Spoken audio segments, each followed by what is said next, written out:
মন্দিয়াৰ মিলিজুলি খেলপথাৰত এখন বিশাল গণসমাৱেশ অনুষ্ঠিত হয় আৰু এই সমাৱেশত আজি অসমৰ উপস্থিত থকা সকলো ৰাইজে সংকল্প গ্ৰহণ কৰে যে আগন্তুক 2026 চনৰ বিধানসভা নিৰ্বাচনত আমি বিজেপি আৰু AIDF-ক অৰ্থাৎ দুটা সাম্প্ৰদায়িক দল, এটা হিন্দু সাম্প্ৰদায়িক দল বিজেপি আৰু আনটো মুছলমান সাম্প্ৰদায়িক দল AIDF, এই দুইটা দলক আমি ব্ৰহ্মপুত্ৰত দলিয়াই পেলাম।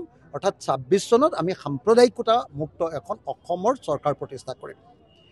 তাৰ কাৰণে অসমৰ উপস্থিত ৰাইজে সকলোৱে স্পষ্টকৈ কৈছে যে সকলো বিৰোধী দল একলগ হ'ব লাগে আৰু আমি সকলো বিৰোধী দলে ঐক্যবদ্ধ হৈ বিজেপি আৰু AIDF-ক সম্পূৰ্ণৰূপে অসমৰ ৰাজনীতিৰ পৰা বিতাড়িত কৰি ব্ৰহ্মপুত্ৰত বিসৰ্জন দি আমি অসমত এখন শান্তিপূৰ্ণ আৰু প্ৰগতিৰ অসম, ঐক্যৰ অসম এখন গঢ়ি তুলিব লাগে।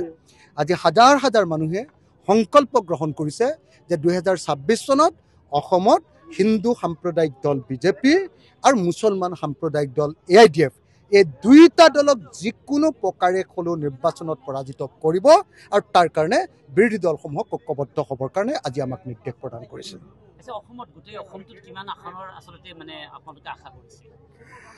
আমি 2026 চনৰ বিধানসভাৰ নিৰ্বাচনত যাতে বিৰোধী পক্ষই চৰকাৰ গঠন কৰিব পাৰোঁ, তাৰ কাৰণে মূল ষ্ট্ৰেটেজিটো হ'ল যে ইয়াত যদি হিন্দু মুছলমানৰ ৰাজনীতি হয় তেতিয়াহ'লে দুটা দলে আগবাঢ়ি যাব, এটা হ'ল বিজেপি আৰু আনটো হ'ল AIDF।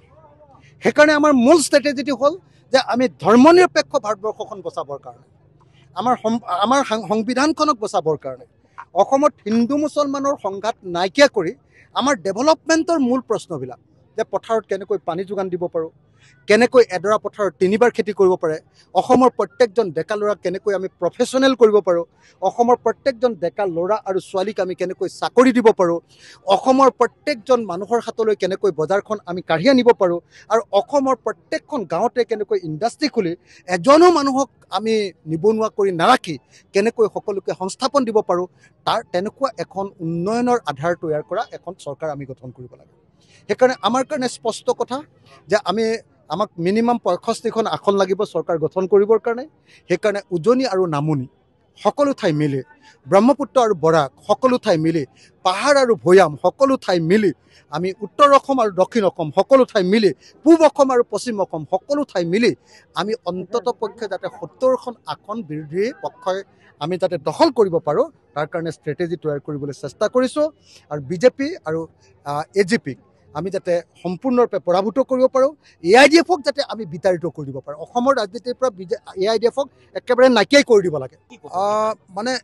ৱাকফ বিল যিখন আছিলে, আইন যিখন আছিলে, সেইখন যিখন সংশোধনী বিল আনিলে, আইনত পৰিণত কৰিলে, সেইখন সম্পূৰ্ণৰূপে সংবিধান বিৰোধী আৰু মুছলমান জনতাৰ বিৰোধী। এইটো হ'ল মুছলমানসকলৰ ওপৰত বিজেপি চৰকাৰৰ এটা আগ্ৰাসন বা আক্ৰমণ। ৱাকফ নতুন বিলখন কোনো গণতান্ত্ৰিক মানুহে সেইকাৰণে বিজেপিৰ সংখ্যালঘুৰ ওপৰত এই আক্ৰমণক কোনেও সমৰ্থন কৰিব পৰা নাই। আমি সেইকাৰণে এই ৱাকফ বিলখন বাতিল কৰিবৰ কাৰণে দাবী উত্থাপন কৰিছোঁ, আগৰ দৰে ৱাকফ বিলখন ৰখাৰ ব্যৱস্থা কৰিবলৈ দাবী উত্থাপন কৰিছোঁ আৰু মুছলমানসকলৰ যিটো ধৰ্মীয় সম্পত্তি সেইবিলাক পৰিচালনা কৰিবৰ কাৰণে মুছলমানসকলকে দায়িত্ব অৰ্পণ কৰিবৰ কাৰণে আমি দাবী জনাইছোঁ। আপোনালোকে সকলোৱে দেখিছে যে বিজেপি চৰকাৰে কেতিয়াও কোনো পধ্যে, হিমন্ত বিশ্ব শৰ্মা চৰকাৰে কেতিয়াও বিৰোধীৰ কথা নহয়। এই মন গ'ল বোলে নহয় আজি গো মাংস নিষিদ্ধ কৰিলোঁ, গৰু সৰবৰাহ নিষিদ্ধ কৰিলোঁ। গৰু সৰবৰাহ নিষিদ্ধ কৰিছিলে মুছলমানক কষ্ট দিবৰ কাৰণে, মুছলমানক কষ্ট দিবৰ কাৰণে। মুছলমানসকলৰ গৰু মাংসৰ দাম 250 টকা আছিলে, এতিয়া 500 টকা হৈ গ'ল। মুছলমানসকলে গৰু মাংস খাবৰ কাৰণে এতিয়া বৰ সহজে নাপায়। কিন্তু কি হৈ গ'ল, এই যে যিটো গৰুৰ দাম আমি আগতে 80,000 পাইছিলোঁ, সেইটো 40,000 পালোঁ। বাকী 40,000 কোনে খালে? বাকী 40,000 হিমন্ত বিশ্ব শৰ্মা চৰকাৰৰ চিণ্ডিকেটে খালে। হিমন্ত বিশ্ব শৰ্মাই গৰুৰ পৰাও পইচা খালে, হিমন্ত বিশ্ব শৰ্মাৰ চৰকাৰখনে গৰুৰ পৰা পইচা ল'লে। গতিকে এনেকৈ প্ৰত্যেকটো কাম আপোনালোকে যদি চায়, হিমন্ত বিশ্ব শৰ্মা চৰকাৰে জনগণ বিৰোধী প্ৰত্যেকটো সিদ্ধান্ত গ্ৰহণ কৰিছে। এজন ধৰক আপোনাৰ মই গোটেই জীৱনত এটা চেষ্টা কৰিছিলোঁ, এই বিধানসভাৰ প্ৰত্যেকখন অধিৱেশনত চেষ্টা কৰিছিলোঁ যে অসমত ভুৱা এনকাউণ্টাৰ, মানুহক ধৰি নিয়ে পুলিচে, ৰাতিয়ে 2টা বজাত গুলীয়াই হত্যা কৰি দিয়ে, এইটো ভুৱা এনকাউণ্টাৰ সংবিধান বিৰোধী, এইটো বন্ধ হ'ব লাগে। মই বহুত চেষ্টা কৰিলোঁ কিন্তু নোৱাৰিলোঁ। এই ভুৱা এনকাউণ্টাৰ চলোৱাটো সংবিধান বিৰোধী আৰু দেশ বিৰোধী কাম, জাতি বিৰোধী কাম, কিন্তু মই বন্ধ কৰিব পৰা নাই, লাগি আছোঁ। ঠিক তেনেকৈ আপোনালোকে দেখিবলৈ পাব যে যেতিয়াই দৰকাৰ হয় খেতিয়কৰ ঘৰ ভাঙি দিয়ে, উচ্ছেদ কৰে। যদি সেইটোতো মুছলমান হয় তেতিয়াহ'লেতো কথাই নাই আৰু। গতিকে এই যে হিন্দু মুছলমানৰ ৰাজনীতি কৰি থাকোঁতে আমাৰ ৰাজ্যখন যে সাংঘাতিক ধৰণে ধৰুৱা হৈ পৰিছে। এইবাৰ আপোনালোকে দেখিছে বিহুৰ আগত এতিয়ালৈকে ভালকৈ দৰমহাই দিব পৰা নাই কৰ্মচাৰীবিলাকক, 1 নম্বৰ। পেঞ্চনে দিব পৰা নাই, 2 নম্বৰ। 3 নম্বৰ, আপোনালোকে নিশ্চয় খবৰ ৰাখিছে যে এতিয়ালৈকে PHCৰ যিসকল ঠিকাদাৰ, JJMৰ জল জীৱন মিছনৰ ঠিকাদাৰসকলক প্ৰায় 12,000 কোটি টকা ধাৰ দিবলৈ বাকী আছে। 12,000 কোটি টকাৰ বিলৰ পইচা দিবলৈ বাকী আছে। PWD ঠিকাদাৰসকলক 8,000 কোটি টকা দিবলৈ বাকী আছে।